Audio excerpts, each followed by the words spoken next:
I'm Sydney, And I'm Julie. and this is Restaurant and Retail Revelations.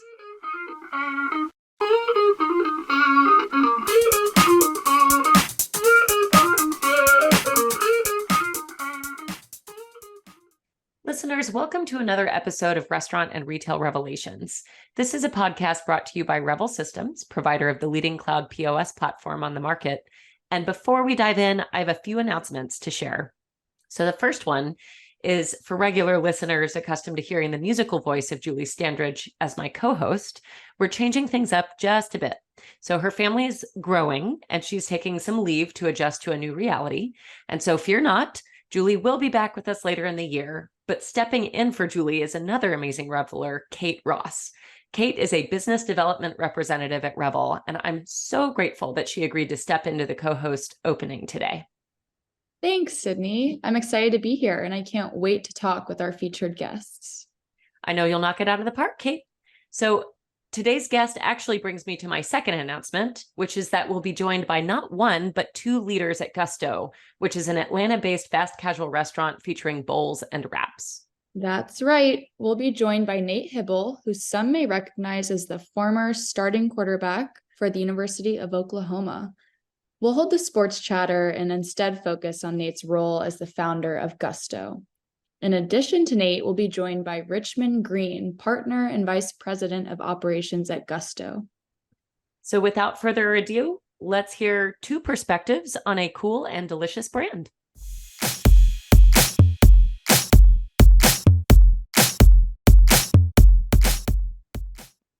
Nate and Richmond, thank you so much for joining us on the podcast today. I'd like to start this episode with a disclaimer that I am a biased interviewer and a total Gusto fangirl. I have the loyalty app on my phone. I think most of your staff at the Ponce location probably would recognize me if they don't know my name. And for this episode, I'm thinking it would be easiest for our listeners to follow along if we start with questions with Nate for background on the brand, and then we'll transition over to Richmond for deeper insights into the tech side of your operations. So with that, Nate, will you just share some background on Gusto and how the brand came to be? Yeah, sure. First of all, thanks for having us on. Proud partner of Revel, come a long way in a short amount of time, but it's hard to condense it. But in 2014, launched Gusto after 4 years of trying to build a menu and a brand that could fulfill a need that I wanted as a consumer, which was more options for healthier, quick serve food, healthier fast food. In Atlanta, it just didn't exist in 2013, 2014. So long story short, I spent 4 years R&D and coming up with this brand Gusto, which stands for passion and enthusiasm. And it was the best way I could kind of articulate what I was feeling about my newfound love for global ingredients.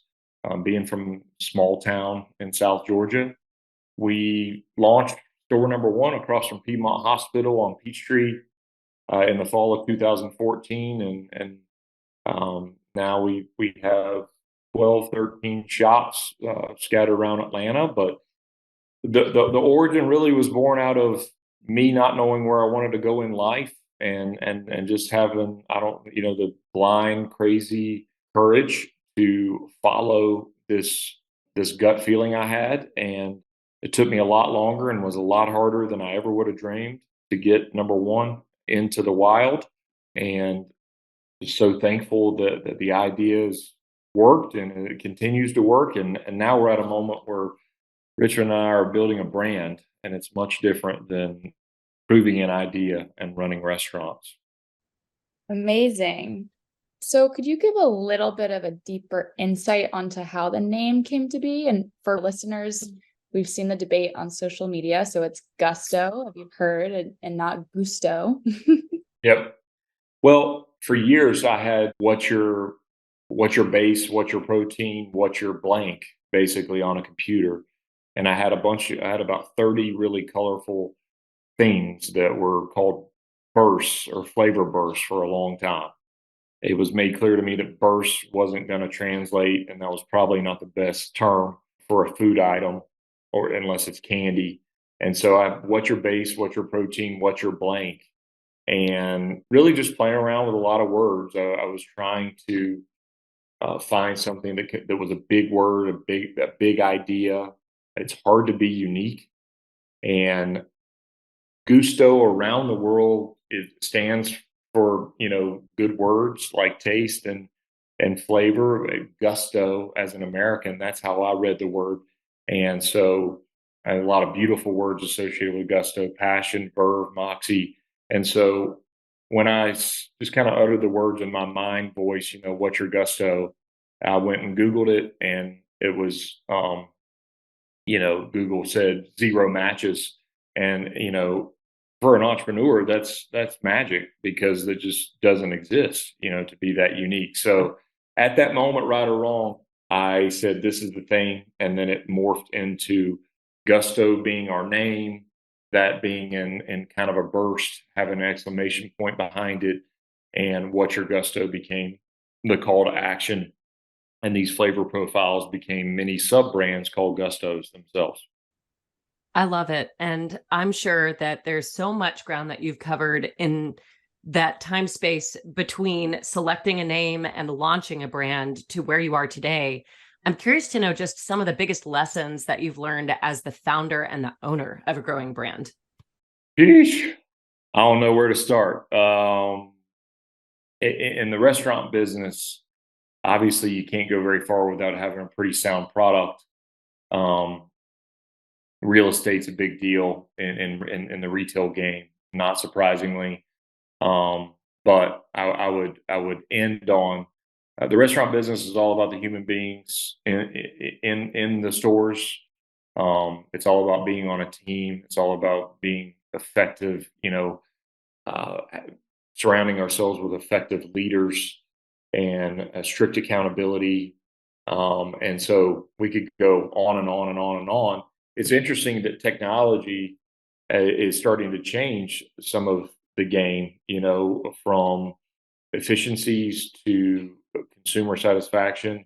So I'm sure we'll get to that. But, product matters, brand matters, real estate really matters. But at least from our perspective, um, having a strong and intentional culture, communicating that culture, it has been the biggest lesson I think I've learned, in terms of building a brand is a lot different than opening a restaurant and getting to X amount of sales and X amount of profit. Building a brand is, the word is scale, but is okay. Open a second one, open a third one, open a fourth one, open a fifth one. How in the world do you stay connected to where, if you go in any gusto, it's going to feel pretty similar? And so that's a ongoing lesson. I could talk for hours, guys, about all the things we've learned. I mean, we're learning right now, but I feel like I gave you a bunch of stuff, but most specifically, people development and cultural stickiness is the biggest lesson that Richmond and I are kind of being baptized in right now. Cool.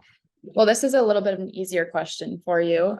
So Gusto is always innovating with seasonal menu offerings like chili sesame barbecue and ginger jerk pineapple. So how does your team land on these new flavor combinations? Yeah, that is a good question. So we just launched what we call internally a product development team, but this is 9 years in. For the first 9 years, it was myself and Chef Sean Gradinsky, who's a key leader on our team. He's a classically trained chef, was one of my first hires 9 years ago. And so he and I collaborate and think about seasonality ingredients, and spiciness comes into the conversation, and dietary restrictions come in the conversation. But at the end of the day, we're trying to present something seasonally that is exciting. It's exciting for our teams. It's new ingredients. It's a shot in the arm for the consumer who might be tired of the same old stuff. And we have 7 mainstay gustos, and we have one that's always going to be moving. And it just helps us stay relevant, top of mind, explore new flavors, explore new cuisines. Again, I think our operations folks would say it keeps things lively and a little bit spicy in the kitchen with new tools and new ingredients. So it's constant mini innovation. Absolutely. You've got to keep it fresh. And I'm sure that makes it more interesting for your teammates as well. Mhm. So I've got one more question before we kick things over to more of an operations focus. So there's 12 Gusto locations so far, and they're all Georgia based to my knowledge. And so I'm curious to know what you could share with us, if anything, about future growth plans. Yeah, we're going to double by the end of 2025. We have a pretty strong growth plan and vision for the rest of 23, 24, and 25. If we hit our goals, we're going to be around 25 units. That will also involve another new major market, likely Nashville. We're also pushing on an airport opportunity. So we have a bunch of goals, but one of our values in action is quality over quantity. So I can at least tell you from this vantage point that we're not going to go round up and sell a bunch of franchises and be in a bunch of states in a short amount of time. It feels like a rare opportunity to grow a meaningful brand. And that requires patience and discipline and saying no sometimes to short term wins for the sake of mid and long term value, not only for our investors, but the careers that we have the opportunity to offer and steward, with our teammates. So we're going to do it thoughtfully and intentionally, and hopefully by the end of 2025, we can look back and say, "Wow, we are strong, and we've done this the right way." Now we can pick and choose how we want to grow. Great. Now that we touched a little on the concept of growth, I'd love to get some of Richmond's perspective on technology factors that play into your philosophy. And in your opinion, where did Gusto have the most opportunity to grow in terms of tech adoptions? When I started with the company, Right. I mean, when I started a little over 7 years ago, we just had one location at the time. So the restaurant business, in terms of technology, has evolved so quickly, especially since the pandemic. I mean, pre-pandemic to post-pandemic, just so many changes, so much new technology out there. When I first started, um, I can't remember, we were on Square, I think, as our POS at that time. And no, we didn't have any online ordering, didn't have much in the way of technology. I think we're still using, Nate, you can correct me if I'm wrong, still using QuickBooks for a lot of the financial stuff on the backside. I think some of our earliest really kind of technology investments were on the online ordering side of things. We were some of Uber Eats and DoorDash's first restaurant users when they first came to town. We experimented with a whole bunch. I think Amazon at one time had a third party online service. Yelp had a third party online service at one point. So we have been experimenting with that for a long time. About 5 years ago, we launched our first kind of like branded online ordering service through Chow Now, and that was one of our first big upgrades. We used to take a lot of orders over the phone, and we just discovered it was really a time-consuming effort for a lot of our teammates, and with not much return, they were spending a ton of time on the phone. So we launched an online ordering service through Chow Now. But I'd say some of our biggest upgrades came when we first started with Revel. So about 3 or 4 years ago, we started really kind of taking a look at what our growth plan looked like as a company, and then what was the technology that we were going to need to scale up and achieve that growth plan. And it started with the PO. I mean, the POS is kind of the heartbeat of the whole restaurants, the central system. And it was kind of clear that Square was a good fit for where we were at the time, but wasn't going to be a good fit for where we were going. We were also about to open our first drive-through location, and Square wasn't necessarily a system that meshes well with the drive-through. So our real kind of upgrade started with the search for, okay, what's that next POS? And eventually started with Revel, and part of the reason we moved over to Revel was not just because of the POS system itself, but because of the ecosystem of partners that y'all work with, kind of best in class loyalty programs, back office technology, online ordering, you name it. And so we vetted out a few different, but felt like Revel was going to be the best fit in terms of being the central system that everything else could kind of plug into. And so that was really our first step at like trying to put something in place that we felt like could be a fit for us, from 5 restaurants to 100 restaurants. And from there, we've partnered with a few other kind of best in class companies that plug in. We work with Olo from an online ordering system that's helped us really consolidate and manage our whole online ordering business, because we do a ton through third party and direct online ordering. We started working with Punch from a loyalty standpoint. That's one of our other kind of big technology partners. We work with Restaurant 365 from a back end standpoint, work with 7 Shifts on a lot of labor management stuff. So we've just been kind of slowly, I think the term is best in breed. Some people take like approach of partnering with somebody like a Toast or a Square, and they've got all these different products kind of underneath their name, but they're not necessarily the best in class in any of those products. And we took a different approach, which is find a central POS that plays well with the best folks out there in these different areas, and then go partner with those best in class services. And so we feel like we spent the last 2 or 3 years really upgrading in all those areas, and feel like we're in a good spot now where we can, like I said, kind of scale from where we are to 100 restaurants, 500 restaurants, whatever that looks like. Absolutely. And, that kind of speaks to what Nate was talking about earlier, where the focus is truly on quality. So our philosophy at Revel is very much that you can't be the best at 500 different things. So focus on the lane where you play best in, and then allow others to come on board and partner so that you can have excellent solutions in a variety of ways and have it all kind of come together. So it sounds like Gusto is very much in line with that approach. So I'm curious, and this could be technology, it may be something else operationally, but what would you say has been kind of the largest single game changer for Gusto since you joined the team, in terms of just how you conduct your operations and your ability to consider things like scale? I think, obviously, Revel has been a game changer. I think that's allowed us to partner with all these other technology services. So that's been a big one. I think for the restaurant industry as a whole, just the transformation of how guests can order with us and interact with us has dramatically shifted, especially in the last few years. But just even before then, it was already starting. It used to be all your business was in store, or calling over the phone or that sort of thing, and things have just dramatically changed. More and more of our business is online. More and more of our business is kind of ordering through our app or ordering through these third party services. And I think us putting into place process around that, one, it helped us weather the early days of the pandemic. We were much more prepared.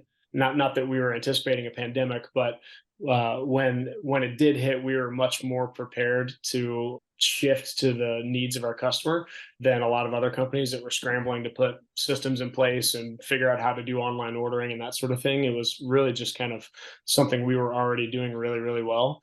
And so I think that's been a huge game changer for us, because our product travels really well. We're one of the top, if not one of the top restaurant brands on a lot of those apps in terms of volume. And just being able to be adaptable to that really kind of shift in how consumers interact with restaurants, I think has really been a competitive advantage for us. Yeah, well, I'd add on to that. Not only has the guest experience changed, some for the better, some for the worse. We have expensive buildings where we want people to come dine with us, and we want to be able to brighten their days, and we don't want to lose the in-person guest experience and activity of human beings. However, it's not just on the sales side.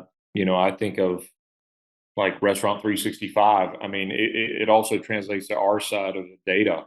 We got new data we have to analyze. We have, so technology. I'm grateful for our team being ahead of this, because not only are we trying to sell more online, but we also have to process payments online, maybe in a different way. We have to record the information. We have to true up actual costs versus theoretical costs.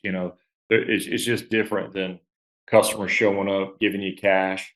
Cash has gone away. There's a lot of things that have changed really in the last couple of years. And it's hopefully the consumer doesn't feel anything other than these are more convenient and this works, right? The online ordering process really works to our advantage because we have such a simple menu.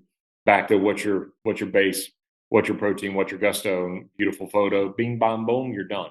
It's in your basket. And there's a comprehensive change, fully affects the business from finance to marketing to ops on the revolution of online ordering.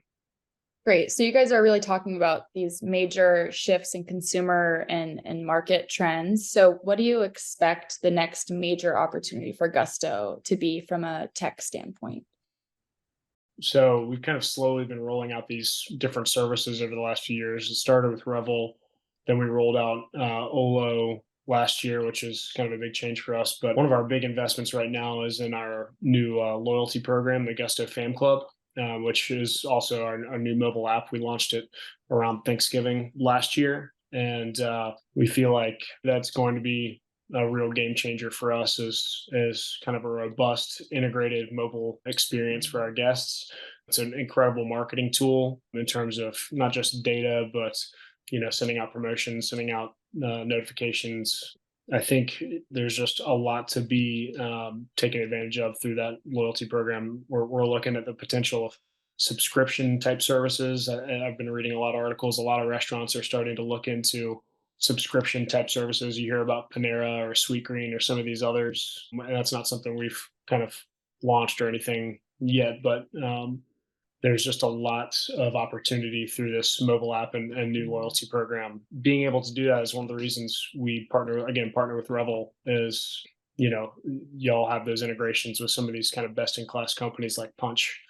I'm sorry, I was just going to add on the ability to have one-on-one conversation ish with a consumer digitally is the future.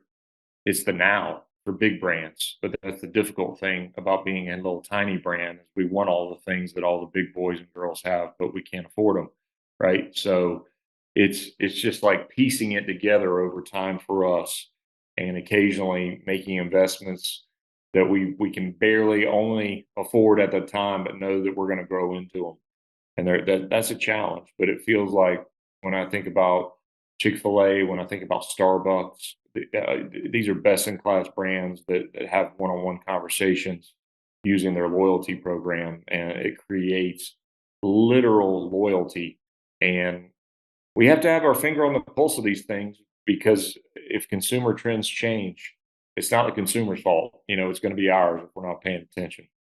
Yeah, and I would just say that one of the things that's a challenge is, from a consumer standpoint, a consumer doesn't necessarily differentiate in their minds between a little company and a big company. So kind of like Nate said, the expectations of how they can interact with restaurants has changed. And so we have to be able to make the investments into things like mobile applications, loyalty programs, online ordering systems that, like you said, maybe smaller companies typically haven't been able to afford, because, these larger companies, they've got whole departments and teams working on these things and can invest millions and millions of dollars. But we're competing with them one way or the other. And so we've got to figure out how do we engage with the guests or the customer the same way that they are, because that's just the new expectation.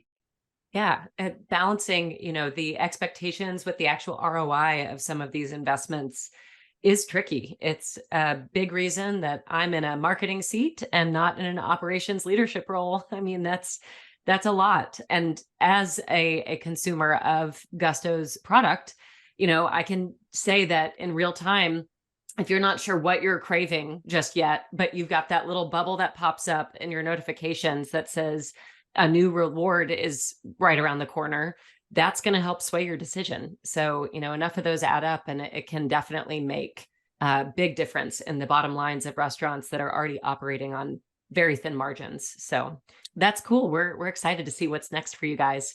So as we start to wind things down here, Gusto's a fun brand. We're going to go with a softball question here, which is for both of you. What is your go-to Gusto order when you walk in? Richmond? I would say for me, it kind of depends on the time of day and how hungry am I. So if it's dinner and I'm wanting something a little more filling, I'll go with kind of our number one, which is the Chipotle mango avocado. That's our best seller. You can't go wrong there. If I'm looking for something for lunch, I'll typically go a little bit lighter and go with tahini cucumber feta or ginger lime peanut, something along those lines. But can't go wrong with either one of those. I'm biased. I like them all. You know, the menu was invented to hopefully have folks come multiple times a week and get something different. Well, the limited data we have shows that most people get the same thing every time. So there's some marketing opportunity because they're all good, just depending on the mood you're in. But if I had to order right now, I'd say it'd be brown rice and spicy grilled chicken and ginger lime peanut add avocado. That's a good one.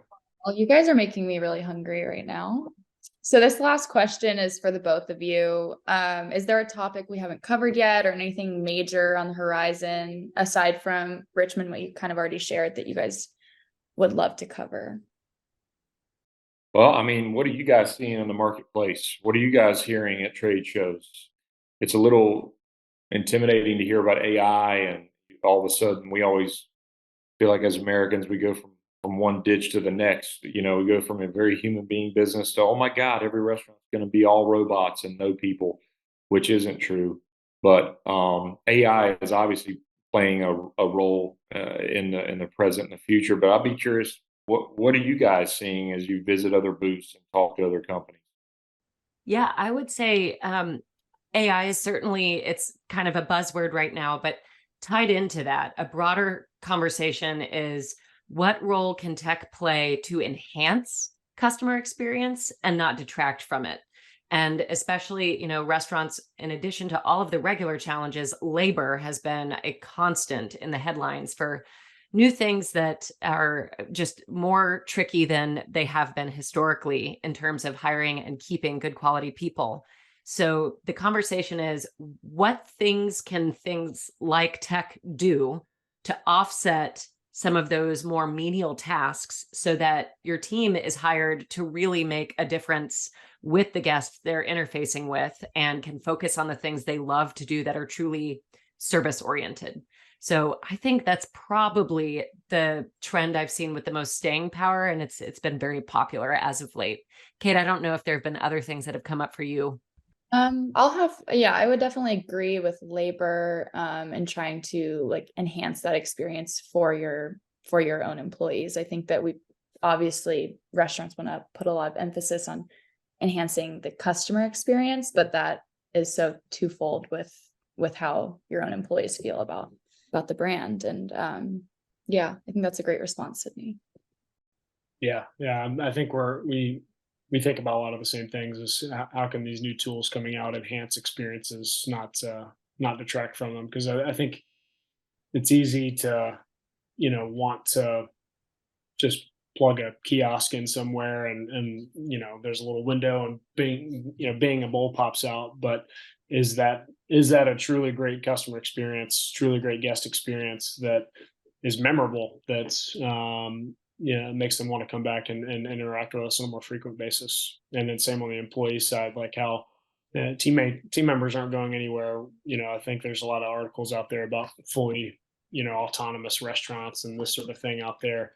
Maybe some of the bigger brands can invest in that sort of thing, but employees aren't going anywhere anytime soon. And I think human beings crave that actual interaction. My guests crave interaction with human beings and not just looking at a computer screen. But how can we use technology and some of these things that we've invested in? How can we use that to, like you said, enhance the teammate experience in the restaurants and make it a higher quality, and so that we can attract higher quality teammates? We're seeing a lot of those technological advancements actually in the kitchen. So what I don't want to replace interactions and connections and smiles and names and eye contact is a robot or a transaction. So it would be ideal if we could figure out ways. I think the word is serve. We want to continue to serve our guests and be a part of their day. I think we've gone backwards if it does become a ding and a bowl pops out of a new age microwave. But what is changing is how that chicken is grilled, or how the avocado is peeled and processed. And so some of the skill set in the kitchen feels like it may be being replaced with smart tools and technology and innovation. And that's right, wrong, or indifferent. It's just something we have to keep our finger on the pulse of, because how meaningful is it that a human being grills chicken versus a machine that does it exactly the same and perfectly every single time? And so those are other challenges, questions, opportunities that we're staring at. Absolutely. And there's a reason that restaurants fall under the hospitality umbrella. Service is a huge piece of it. I think we saw that in a major way with folks responding to lifting pandemic conditions. You just really desperately wanting that face-to-face interface, even though it was a little bit awkward of a transition for some. A few of us did get used to Zoom and sweatpants, but all of that said, like you just can't replace with a machine the human element, the human contact, and the connection point that generates person to person. So I agree. It will be very fascinating to continue to watch how all of this unfolds. But I think you're right. It's going to be more back of house things, more like, repetitive things that don't necessarily need a human element, where we can really watch to see what tech has to offer. So just want to close things out today and say thank you both so much for your time and for your candor. I'm obviously a major fan of your restaurants, but I'm also appreciative of your partnership just as a valued Revel client. You guys are doing really cool things. I think you're doing really smart things in the marketplace, and it's truly a pleasure to support brands like yours. So thank you so much. And thanks for agreeing to be on the podcast. Yeah, thank y'all. Y'all have been tremendous partners to us since we launched. I say that around the office frequently. That's one of the reasons that we signed on with y'all to begin with, was just the human beings in y'all's organization have just been a real joy to interact with, and y'all have been just, like I said, great partners to us. Thanks for having us on, guys. Thank you.